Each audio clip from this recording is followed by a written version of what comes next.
Hello, we're doing the constituencies, and Ramsey is now with us. So Dr. Alex Allison, Robert Cowell, Ori Hooper, Jonathan Kinraid, excuse me, just make this bigger for my eyesight, Simon Mann, Luke Parker, Len Singer, and Erica Spencer. So in order, Alex Allison, tips. Well, can I make a general point first? Oh, yes, okay.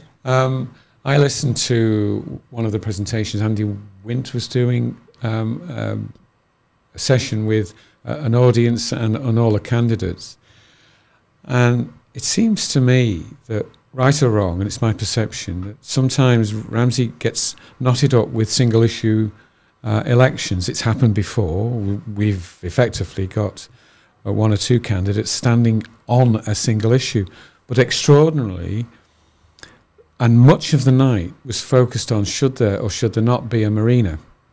In reality, that whole debate was an irrelevance when you consider the information that came out only a matter of days ago through DOI about the the flood protection arrangements that were first published in 2020 but only arrived into public consciousness a matter of days ago. The effect of that, and I think it's important to say that the estuary topography of Ramsey is such, the estuarian topography of Ramsey is that actually a significant proportion of Ramsey and its hinterland is seriously threatened by future flooding. So the whole issue of flood defences is very important. So you're basically saying the marina is now not the big story, it's now about this... Well, what I'm saying is that should the flood defences go ahead, it materially and fundamentally changes the beach that those who are against the marina are so passionate to protect, because you've got the raised wall itself, and you've got this huge revetment which stretches out for metres and metres. And then if you read the report, which has only just come out, you will note that there's a suggestion that the tidal changes will result in the removal of the sand. So effectively, what on earth were all the candidates talking about? If this report came available in 2020, then presumably the ministers of DOI, whoever they may be, must have known, and surely the other ministers must have been aware. How did that get ignored? I'm only stopping you because we've done another interview about this. So you can see this online. We've done a whole bit about it. But can we get back to Alex Allison? Yes. Well, I mean, what I'm saying. I know, but him. The problem. You're probably saying actually he knew about this because he's in council of ministers. I don't know. Are you? I mean, I'm not saying he did, but well, I'm saying he should have done. Should he? Well, there you go. He should have known because DOI would have reported in.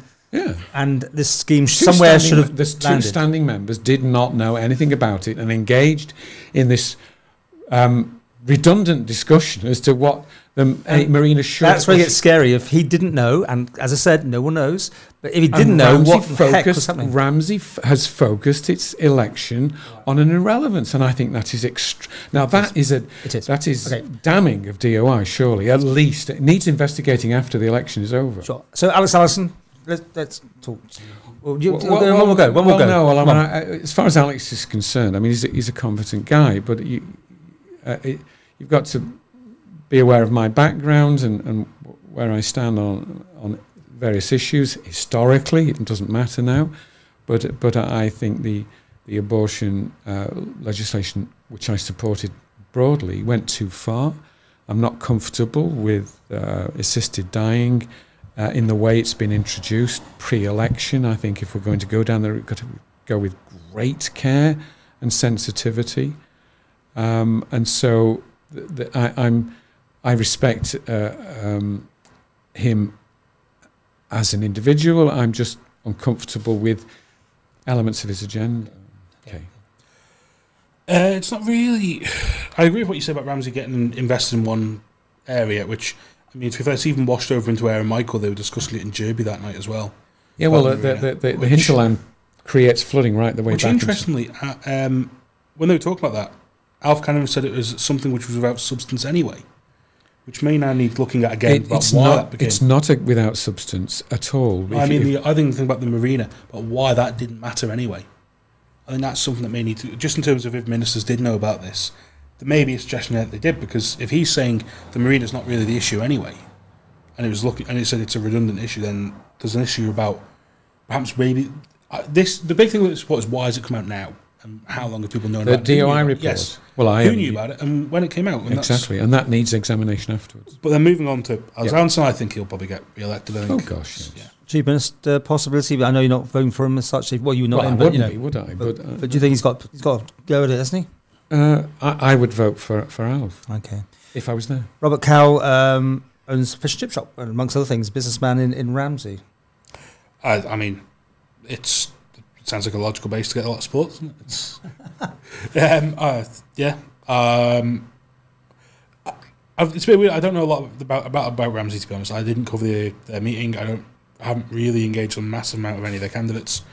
So it's a bit of a weird one to me, where obviously just speaking to people I know in Ramsey, but he seems somebody people know him, and I think if you own a local business in an area, you have a good chance of getting elected anyway, because and especially people know who you are, and especially a business like this, which is going to have hundreds of people in and out the door every week.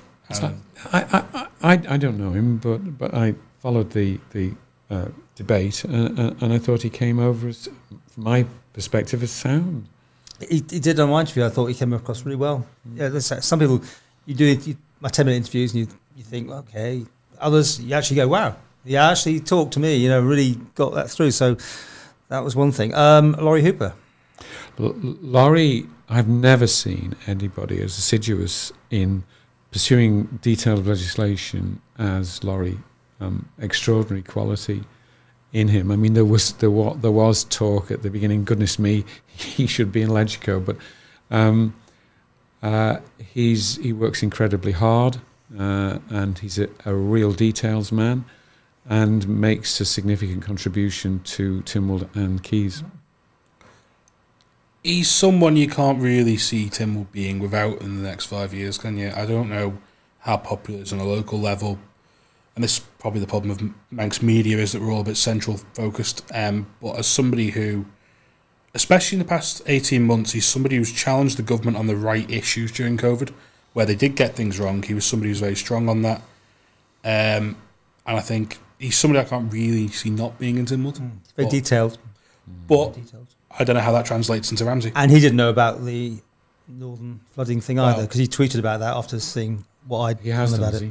Yeah, he didn't know about it. So, Jonathan Kinraid, an IT specialist, I believe. So there were a number of competent candidates in Ramsey. He came over as sound, and I think the interesting thing is that both he and the guy the businessman, what's his name? Fish and Chip Man? Yes. Yeah.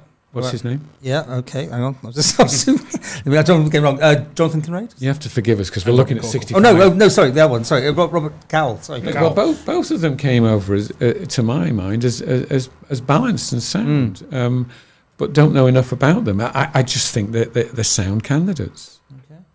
Yeah, I can't disagree with that at all. All right. Summer Man, the non-practicing advocate, who's on here. Next, Summer Man? Well, maybe I'm prejudiced here because I think everybody reaches their sell-by date, and I've certainly reached mine, and you know when you reach that point. So just too late to enter? I think sort of I reached my sell-by point at around about a year before the end of this house. You haven't quite got the same energy and the drive that you need as a politician, and it's good to have older people in, but not too many, and I think we've got to make sure that we engage younger people, and there's got to be an element of recognition that voice is speaking for me. So I'm not questioning his arguments.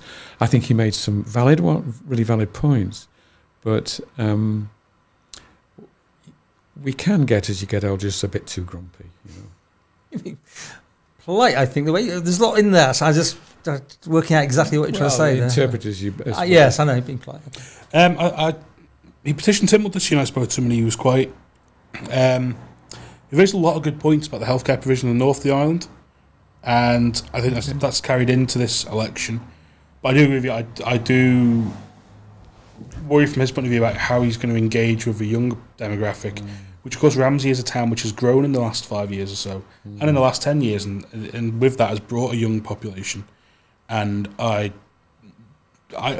worry for his thing about engaging with that younger demographic.